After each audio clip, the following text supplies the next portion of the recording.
Welcome, Expedians. Welcome to Superfood versus Fad Food. My name is Rachel, and today we're going to discuss different foods that have become popular recently over the internet and being promoted in the grocery stores. Why that is, which ones, are actually healthy for us, might be called so-called superfoods, and then we'll also discuss which ones aren't quite all what they're hyped up to be.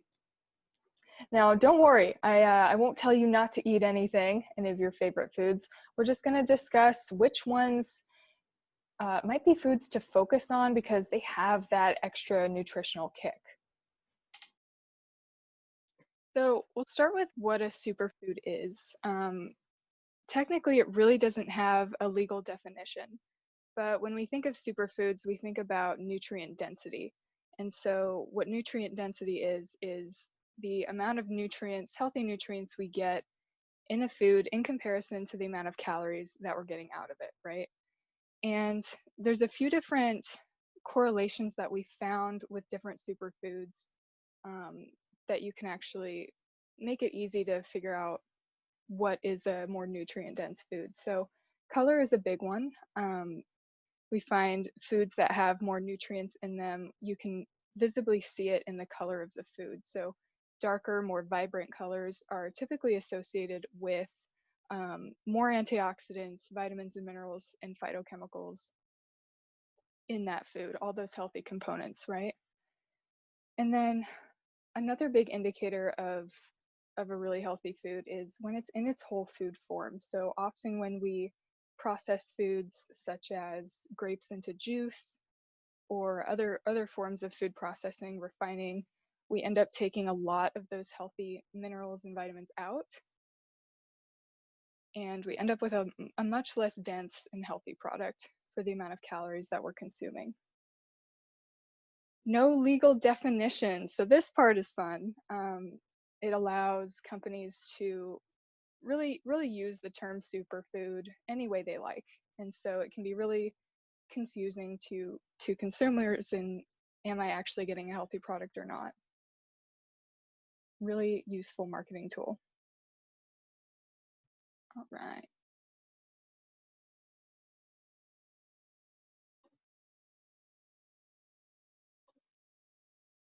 So a fad food, what kind of makes a fad food a fad food? There's no real definition for this either. It just, I would consider it a more heavily marketed food compared to the actual nutrients in it. And often it stems from either, really wanting to sell a product. Sometimes that occurs. I think often it's misinterpreted research. People will take small studies and draw big conclusions from them. So, I mean, in order to have research that's really, relevant to make recommendations to someone, it has to be comparing the same food that you're marketing, right? So, if I'm saying that there's all these nutrients in grapes, for example, but then I put that label on grape juice, that's not necessarily honest, right? It has to be replicable. So that means in clinical trials, in studies where they're studying food or any science really, you have to be able to reproduce the same results over and over in order to really determine whether it's different variables coming up with that conclusion, or whether there are significant nutrients that can be helpful or disease preventative in your foods. And then statistically relevant, I threw that on there just because a lot of research studies, especially in the nutrition world, have very small population sizes. And so if you have 10 to 200 people in a study and you're trying to generalize that to the whole, United States or world population, that's not really honest, right? So having statistically relevant research, it comes with time and doing multiple studies, large study groups.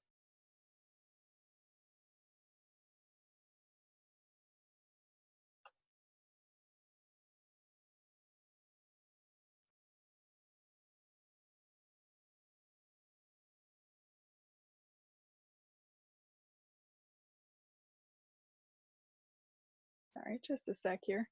kind of getting a preview of our future slides.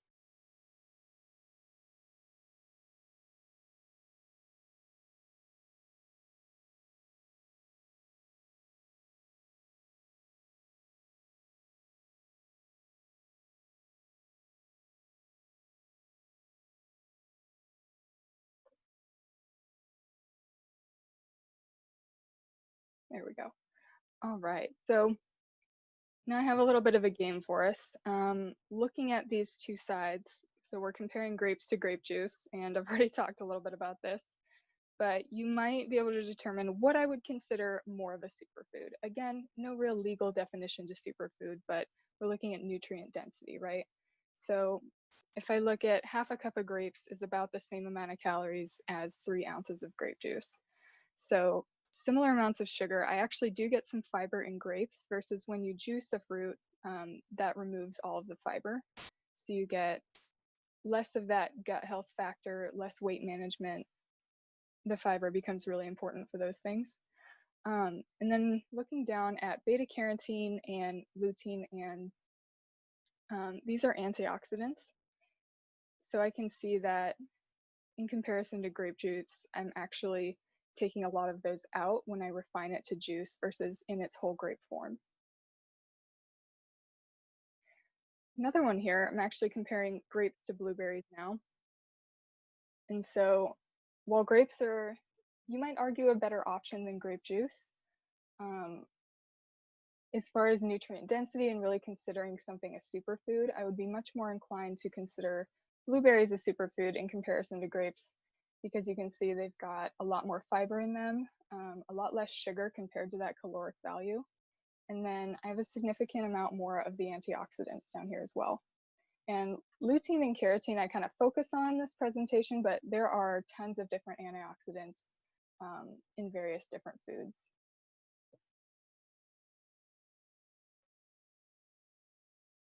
All right, here's another more common one. When we're comparing iceberg lettuce to a darker leafy green such as spinach, this is a great example of how that dark color really plays a factor. So you can see for the same amount of caloric value of iceberg lettuce to spinach, I'm getting a little bit more protein, about the same amount of fiber, but a lot more, a significant amount more on the antioxidants, the carotene, the lutein, as compared to iceberg lettuce. And then I didn't list out the actual values of calcium, zinc, iron down here. And there's similar nutrients in both foods, but I end up with a lot more of these minerals and vitamins in spinach than I do in iceberg lettuce. Here's another good one. So you might have seen on the store shelves omega-3 supplements or fish oil supplements pretty heavily in the market right now. And reason for that is research has found that the oils in salmon have a very cardioprotective effect in helping prevent cardiovascular disease in certain amounts, right?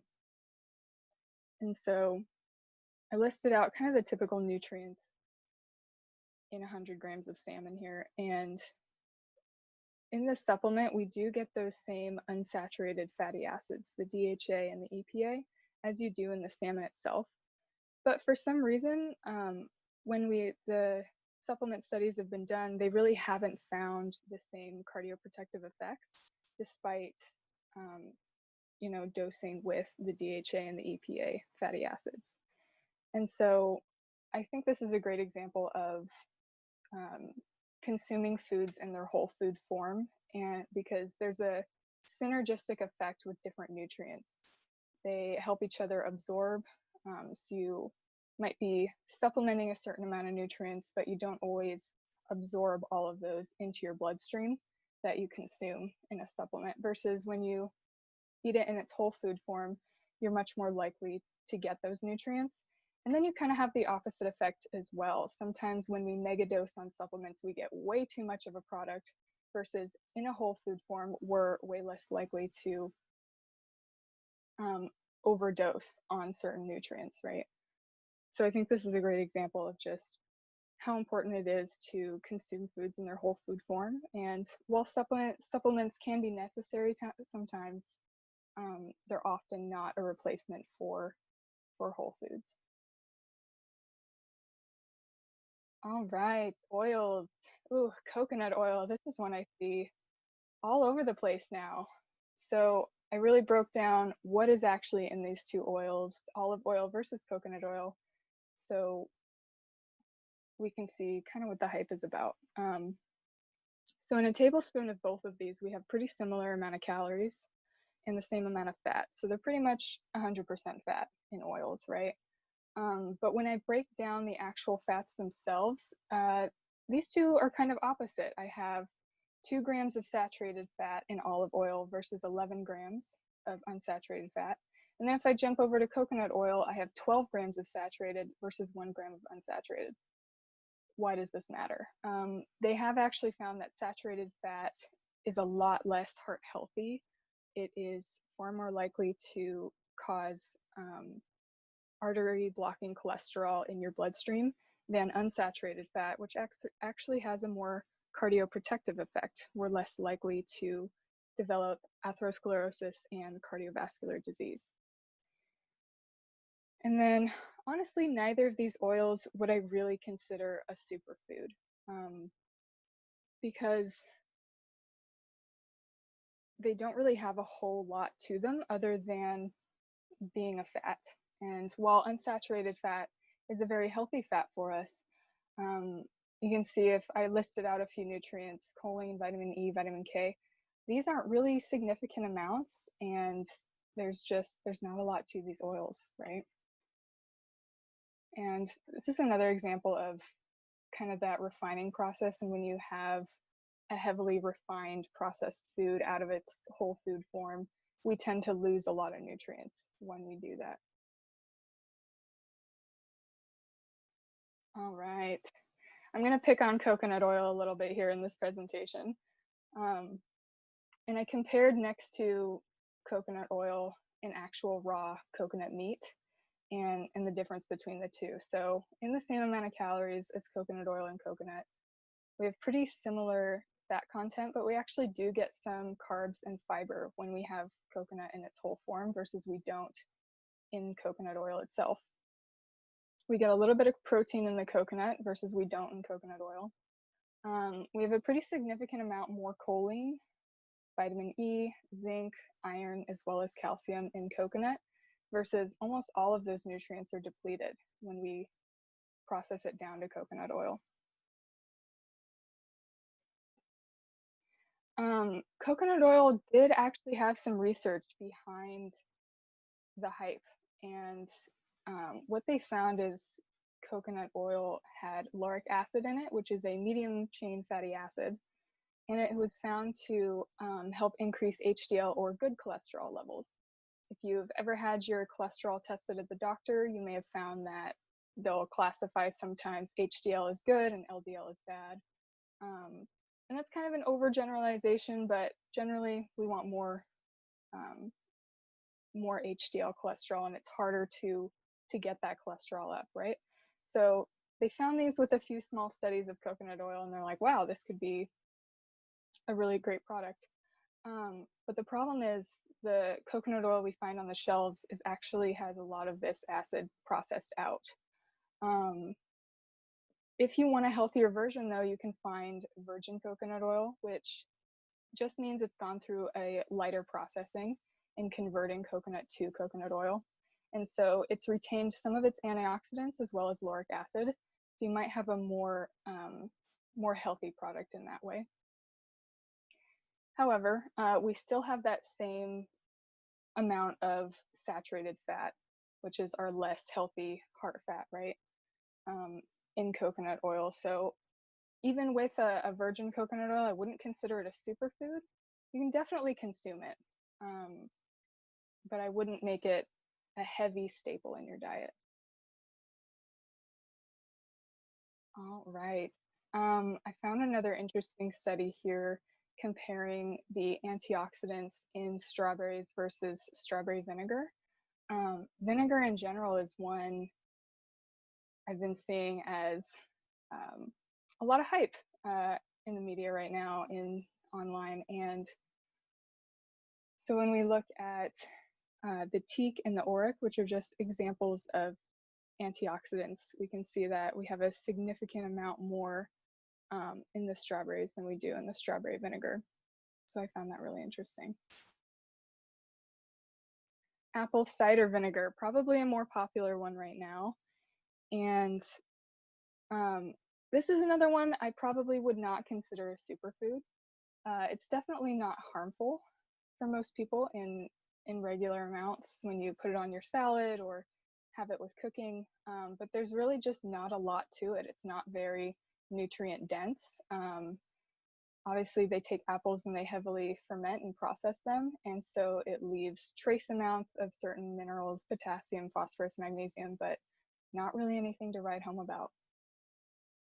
There has been a little bit of research on vinegar and its effect on glycemic control in diabetics, people with diabetes, but it's certainly not a first-line therapy and should definitely be supervised by your physician.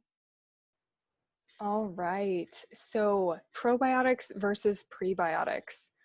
A probiotic is healthy bacteria that is in a fermented food product or supplement. So they're the actual live bacterial cultures, right? You find this in yogurt, sauerkraut, kombucha, fermented products. And then a prebiotic is actually the fiber that feeds the bacteria already in your gut. So we find this in fruits and vegetables, whole grains, legumes. And if I were to call one of these a superfood, it would definitely be a prebiotic, so the fiber, because it not only feeds the healthy bacteria already in your gut, encouraging them to flourish and stay there, which supports your immune system. Fiber itself also has a very healthy effect on weight management. Versus when we look at probiotics, the cultures themselves, research is still being done around this topic, so it's hard to make a hard conclusion about how healthy these foods are. There's also some debate about how much of the bacteria actually makes it to your large intestine to help repopulate with the healthy bacteria, because it has to get through the stomach acids and then the long small intestinal route in order to get there, right?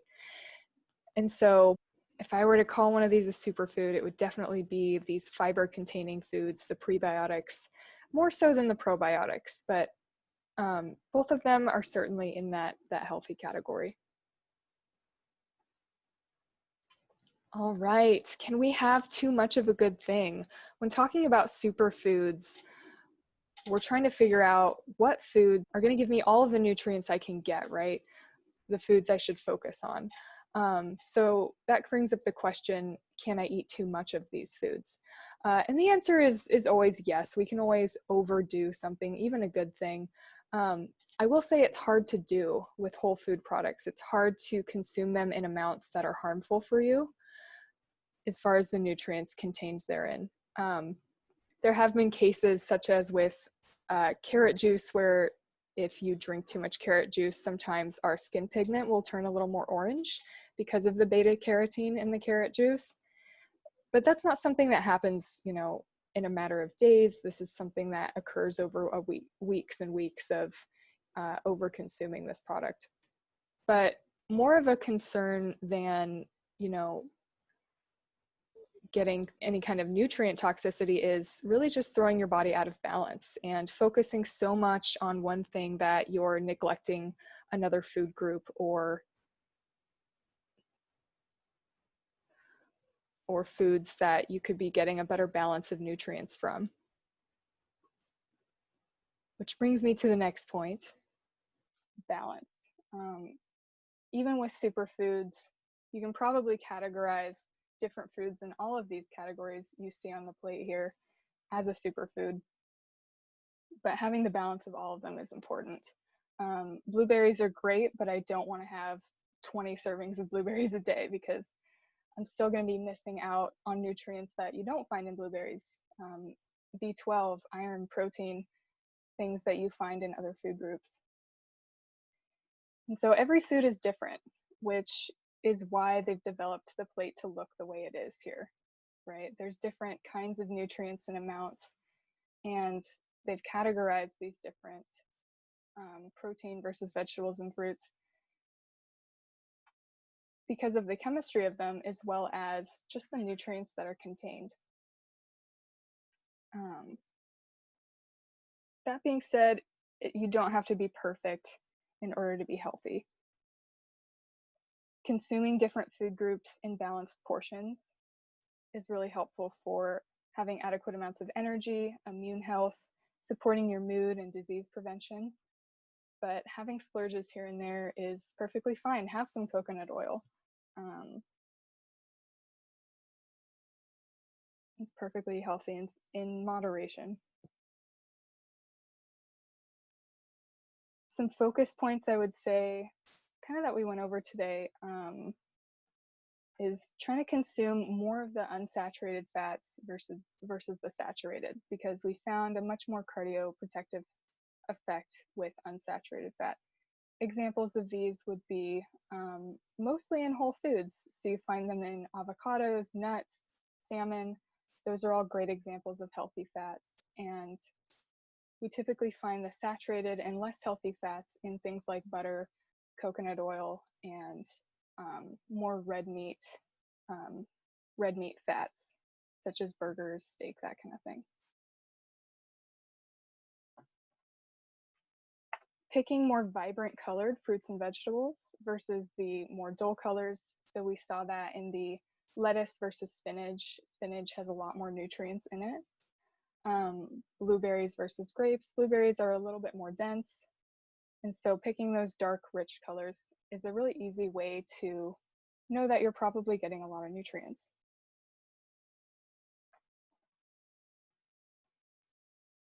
All right, and something we kind of touched on, the antioxidants and the phytochemicals. What are these really? So antioxidants, as far as the research has gone right now, they help remove free radicals from the body, which are waste products that are created as a result of metabolism. And we get free radicals from various different things, even breathing. Sometimes we just inhale things that are less healthy for our body, right?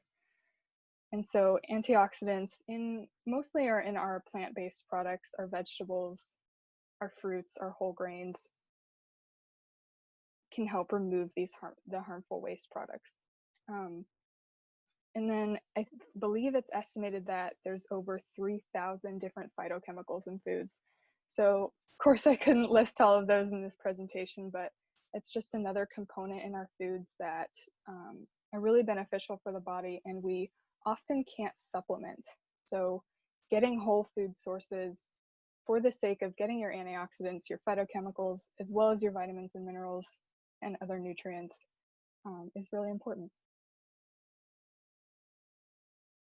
A standard multivitamin is not necessarily a bad thing, and it can cover your bases, you know, when you have off days, which of course we all do.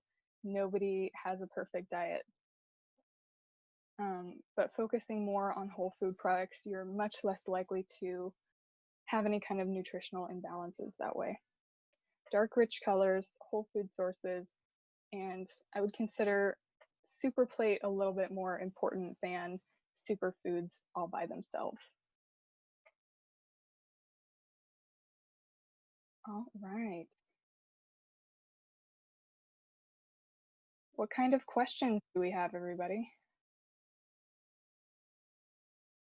Which oil is good to use generally? Ooh, that's a great question. Generally, so oils are different. They're best to use as cooking, right? Cooking, or, you know, as a salad additive, not as a main staple, right? And if I were to pick one, I would probably pick a virgin olive oil, just because it goes through a little bit less refining and it has more healthy fats in it. Olive oil, fun fact about olive oil, has a low smoke point, so it burns very easily. So it's going to get that char on your foods, which can be desirable or undesirable, just depending on what you're making. But I would generally say olive oil or a vegetable oil. Another great way to think about it about it is oils that are solid at room temperature tend to be either saturated or hydrogenated, and therefore have a lot less healthy fats in them. So oils that are liquid at room temperature is generally a better pick. Ooh, we have a question about anti-inflammatory foods and what foods would be best to help with that. So that's a really great question. As far as a specific anti-inflammatory diet, there's not a whole lot of really relevant and supportive research out there right now, unfortunately. However, as far as decreasing inflammation in the body, I would think about prebiotics as a big factor, because in supporting our gut health, that's where a lot of our immune function comes from.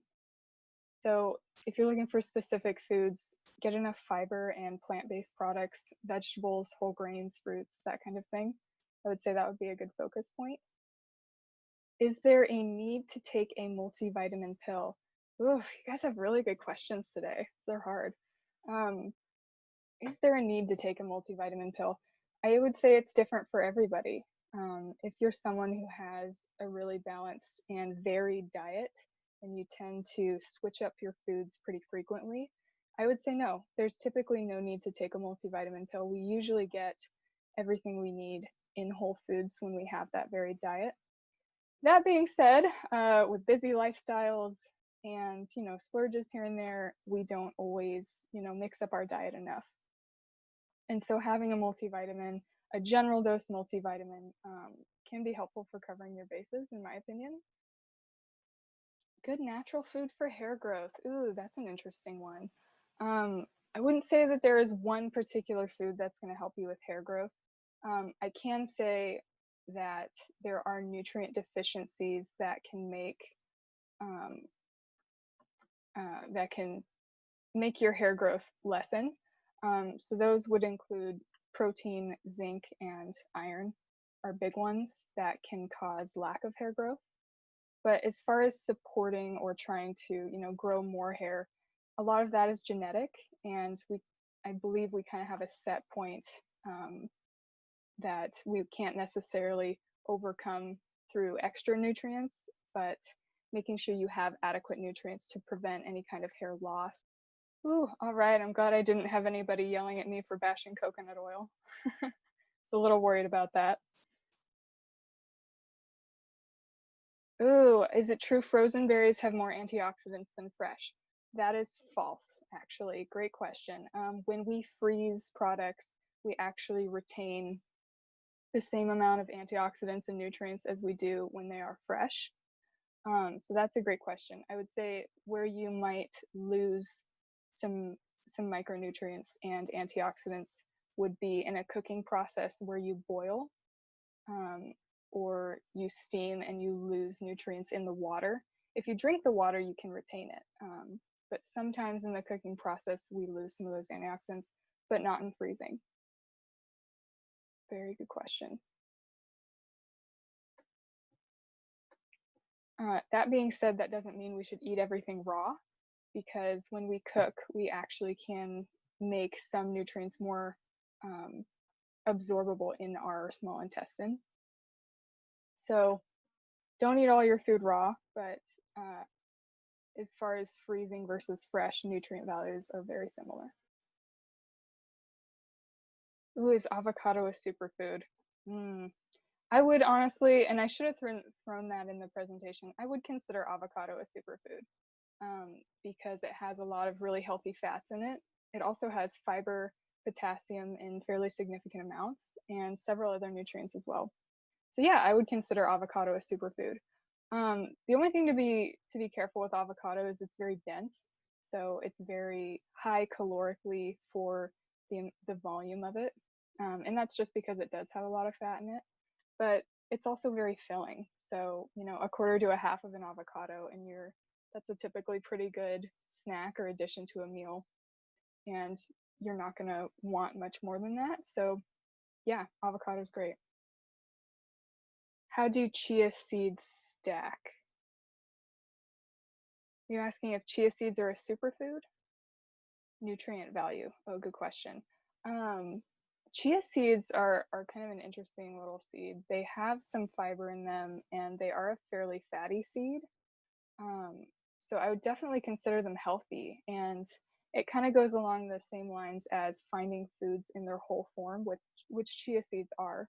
So I would consider them a good superfood. Yes. Off the top of my head, the vitamins and minerals in them, I couldn't tell you. To be honest, I'd have to look it up. But from what I remember, they are fairly nutrient dense. Yes. Yeah, I think this is a really interesting topic. I love trying to find, the most bang for my buck, trying to get as much nutrients as I can for the amount of calories that I'm consuming. Um, but I mean, you can still eat everything. It's about having that balance. The super plate, more important than the superfoods themselves, and trying to mix it up, get a lot of variety in different colors in order to get that variety of nutrients. Is I think the most important thing. All right. Well, I think we'll go ahead and end it there. Thanks so much, everybody, for joining us today. This presentation will be on the YouTube channel, so if you want to rewatch it or recommend it to anybody, you can access it there. And I hope you have a great day. Stay healthy, stay connected, and we'll talk soon. Bye, everybody. Thanks so much for joining.